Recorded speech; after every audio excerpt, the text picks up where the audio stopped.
पूछा गया है कि नेगेटिव एनर्जी क्या है और इससे कैसे बचें।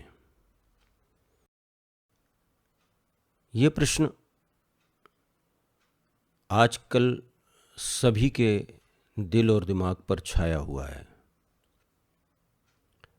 कई ऐसे क्षेत्र हैं जिसमें कई तरह से नेगेटिव एनर्जी के हवाले दिए जाते हैं और बताया जाता है कि ये आपके लिए किस तरह से हानिकारक है और इसके लिए क्या उपाय हैं।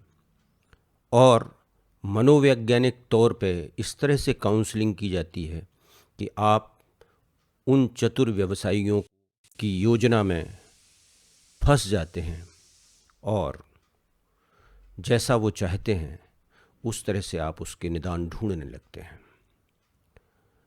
हम आज ये स्पष्ट रूप से जानें कि जो ऊर्जा है, एनर्जी है, वह केवल और केवल एनर्जी है, ना तो वो पॉजिटिव है ना नेगेटिव है।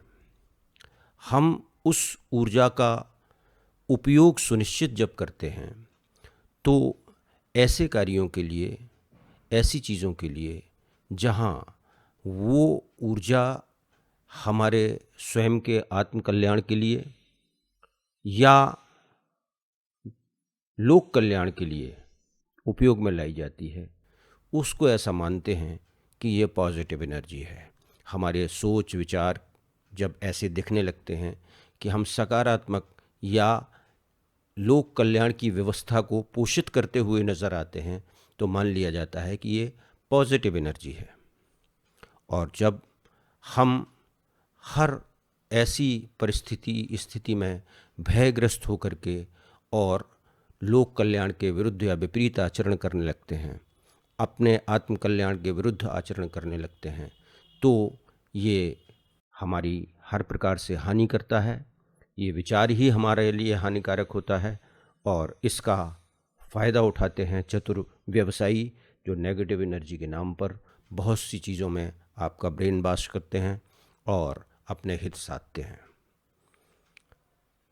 इस चीज़ को हमको बड़े मनोयोग से समझना होगा।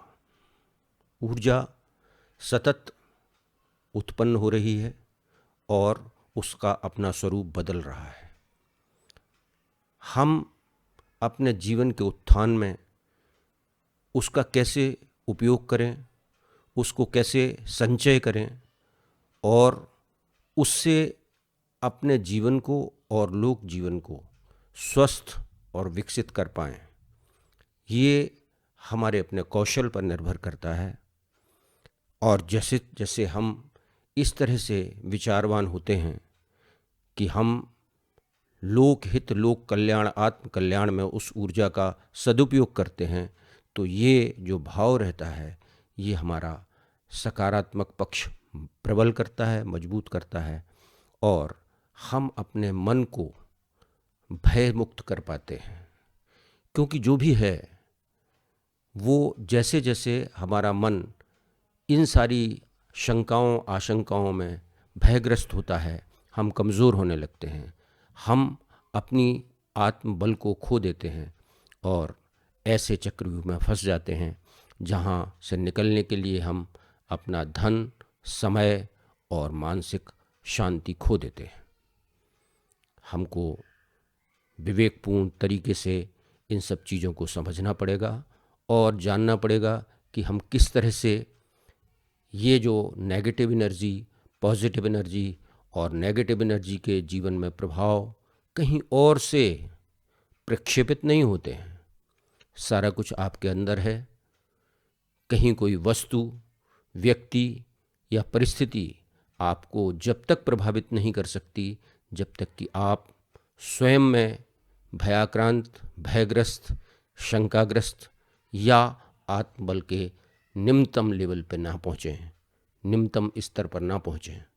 इसलिए आप इस ब्रह्मांड की सर्वोत्कृष्ट रचना है, खुद को पहचानें, अपने आत्मबल को जगाएं, एनर्जी को, ऊर्जा को कैसे संचय करना है ये सीखें और उसका कैसे सदुपयोग करना है, कहाँ सदुपयोग करना है, कैसे उसको बड़ी सबूरी से खर्च करना है, ये सब विधि विधान आपको आना चाहिए और यही आपके जीवन को कल्याणकारी मार्ग दिखा सकता है। आप, मुझे विश्वास है कि इन सब चीज़ों को समझ पाएंगे। मंगल हो, कल्याण हो, जय हो।